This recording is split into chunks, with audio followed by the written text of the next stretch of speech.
Guys, welcome to 302 Sobriety again. I set up the Maria and on my campsite, and you know, I am like awed.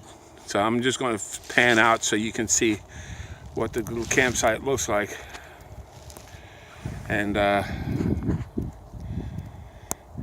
be sleeping inside the van because it's warmer. It's a little chilly out here. Had the van set up because you could sleep in your van, but it's got to be a tent setup. So I've been cooking already, and I got phone calls from people telling me what am I doing, But the thing is that whether it's by choice or by necessity, I'm handling my life. I was not handling my life at one time. So this is a big deal for me. I got to go through this. I'm getting older and I'm not as young as I used to be, but I'm doing what I have to do for myself. I don't want, it was easy for me to depend on other people and just say, hey, I need this, I want this, always about me getting, fix this, do this, I want this, it's about me, but it's about me in a different way. It's about my sobriety, it's about my mental health, my regular health, besides my mental health. I'm nuts anyway. And Robbie, I know you've been calling. I haven't returned your calls. You just wish the guys I said hi. Yeah, I'm still crazy myself.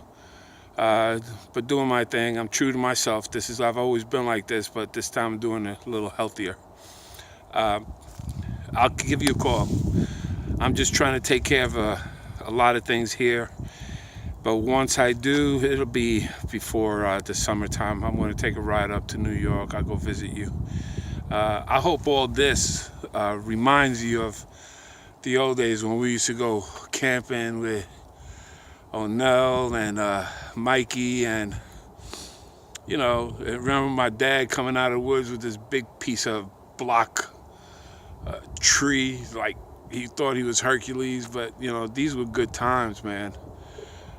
Doing this is getting me in touch with my past. My family did everything they could with what they had. They were not bad people, don't get me wrong. I made my decisions. I made what I did. I picked up on certain things, but there were a lot of things that I did not understand. And I don't know if it had to do with mental health issues and the way I was. At that time, it wasn't a thing about mental health. You just, get over it and keep on moving. But once you treat it, you understand. You understand the difference. You understand the coping skills change.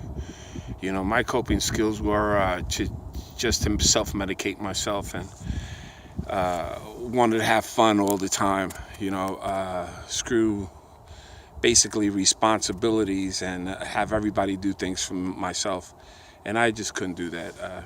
I can't do that now. It might be, late in life, but it's better late than never. I'll be at peace with myself. I love my mom. I love my dad. I love my sisters. I love my boys out there in New York, Robbie Angel, Cisco, all of you guys, Johnny Boy, the people that I have here in Delaware, Brandon and everything. My kids, those are my kids, man. Jasmine and Jason, I just love you guys. But I reflect. I'm reflecting on stuff that I used to do, and it wasn't necessary. But that's the way I handled it then. I don't regret it because that's what made me who I am today. I learned, and I could pass what I've learned. That's how you become a wise old man. For all these young people out here that they start saying, hey, something, it's about partying and everything. Yeah, that's what you think, but you start learning. Your body teaches you a lesson. Life alone teaches you a lesson. And you got to cope. You gotta do what you got to do. And it's amazing what my spirituality has done for me. You know, when my mom and my dad used to take us to church, Catholicism, I didn't understand because, you know, I didn't think anything of that was right. You're forcing something down my throat that I just didn't believe. You know, I know there's a higher power, but you're telling me that I have to do this, or you're scaring a kid into believing something. And I don't think that's right. You know, don't scare me into believing something. Let me judge for myself. And that's what I did. Once I got older, I started searching for a spiritual way. Everybody has a different name for their spirituality, whether it's Catholicism, Hinduism, whatever it is, everybody. This is not a religious video, but this is how I see things. We are all together in this world. We are all one. We gravitate to each other, and we got to love each other. We got to love ourselves first in order to love others. You got kids, family out there trying to teach you to do the right thing, and you're not listening because you're confused, you're clouded. But hey, you learn at your time. When you're tired, sick and tired of being tired, you're going to stop. Something's going to stop you. Jail's going to stop you. Death will stop you. People will stop you. Your life itself has ways of teaching you lessons that they've been trying to teach you from the beginning of your life. One day at a time. All these sayings that I get from AA, and I see people 30, 40 years sober, and they're still going to these meetings because they need to, because that disease will creep up on you. That disease will creep up. Believe it or not, it will.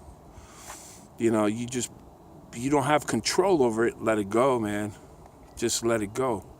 It's going to control you. Now, for me, it's going to control me, so I stop. I have to stop. And so far, it's good. It takes work. You know, everybody says, oh, you're cured because you haven't been using it about 4 years. I say, I'm not cured. You know, if I was cured, I wouldn't even be making these videos because that's not an issue. But this sobriety thing is going to be an issue for the rest of my life, because I have to keep this in the forefront. I'm retraining myself from what I used to do.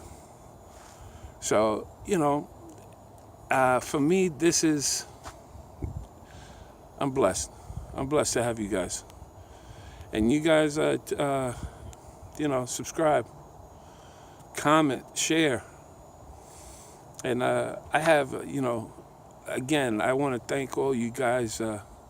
Arnie, I want to thank you so much. I want to thank Rick, thank Brandon, and God bless my boy that's in heaven, all my boys that have been in heaven, guys I used to hang out with when I used to be homeless, when I used to, I had my people helping me out. I had Robbie looking out for me, train station, Freddie, you know, Anna, and all these people, you know, the people that you thought, you know, that they were there to save you. Those were angels. All you guys are angels, believe it or not, you know. Somebody's looking out for you because that's your greater purpose. You speak the truth, you'll always be true to yourself. You know, it took me a long time to understand and to accept who I was. Now, I don't give a shit if you don't care. I don't care if you know, he's crazy, he's talking a lot of shit, he's high, he's all this. Yeah, think whatever you want, that's fine. No big deal, I know what I'm doing. And I'm getting on fine, I'm working, I'm taking care of business. That's all my parents, our family ever wanted, for us to take care of business. We get so caught up in society, in labels, titles. So he's a doctor, or he's making. But you know something? Being a doctor is not who you are, is what you do. You're just making more money than I do. You live to your extremes. If you're making $200,000 a year, you're going to be living enough to over $250,000 a year. That means if somebody that makes $24,000 a month, $24,000 a year, they're going to live a little over their means, because that's our nature. You know, we want more. And I could change that. And this is what I want. I want to go. I'm going backwards, believe it or not. I am using minimalistic living to get in touch with myself, because it forces me to see who I am in my heart, spiritually, how I treat people, how I talk. I'm not perfect, and I will never, ever be perfect. I don't want to be perfect. I'd be a boring person if I was perfect. But I'm able to reflect, see who I am, get in touch with myself, with the things that I've done, with the things that I'm doing, taking life as it is, you know, instead of trying to change everybody, change everything. But with all this, you guys take it easy. Again, please subscribe, tell your friends, tell your people that are having a hard time, you know, yo, check out this video. You know, I might not have the bells and whistles and all the fancy camera work and the Photoshop and everything. I'm not about that. I'm just telling you how it is. And the alcoholism, they're not making a big deal out of it. All they do is keep putting people in prison, lowering the alcohol BAC level to make more money. You got to take control of your life. Now they're making the big issue of opiates. Opiates have been there since a long time, way back.